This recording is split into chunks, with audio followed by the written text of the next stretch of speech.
박진이 강감찬에 의해 체포되었습니다. 박진은 반란의 배우로서 최질과 황후를 조종하고 폐하를 시해하려고 했던 죄까지 더해지니 박진의 죄는 말할 수 없을 정도로 컸어요. 하지만 박진은 잡혀가면서도 당당했습니다. 자신의 뒷배에 현재 실세인 상장군 최질이 있고 황후도 자신의 편이 되어줄 거로 생각했기 때문이죠. 박진이 옥에 갇혔다는 소식은 곧 최질의 귀에도 들어가게 됐어요. 최질은 이 소식에 불같이 화를 냈어요. 최근 모든 일이 자기 뜻대로 되어가고 있고 앞으로 어떻게 하면 될지 박진과 상의하곤 했으니까요.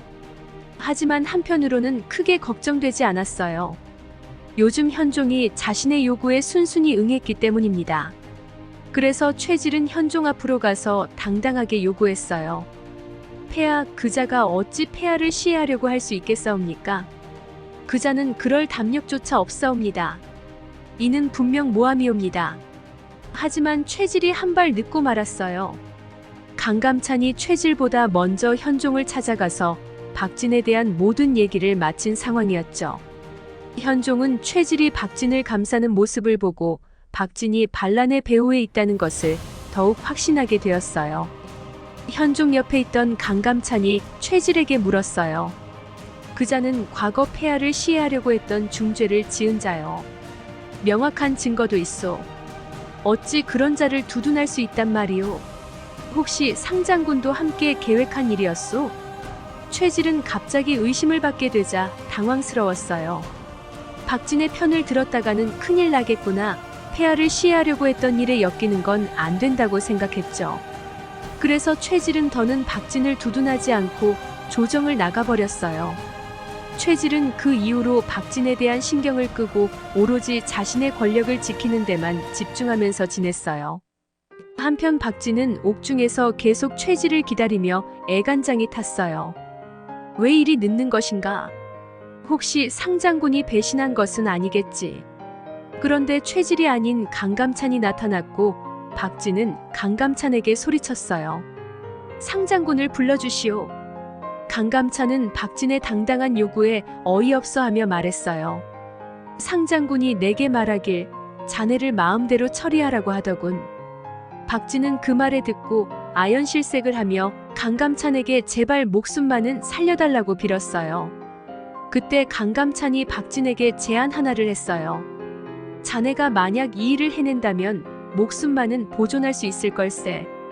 그것은 바로 최질을 꿰어내는 역할이었어요.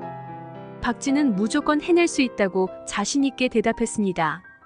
박진은 옥에서 풀려나와 최질을 만났어요. 최질은 그동안 고생이 많았다며 위로하는 척을 했는데 이는 전처럼 박진을 유용하게 써먹기 위해서였죠.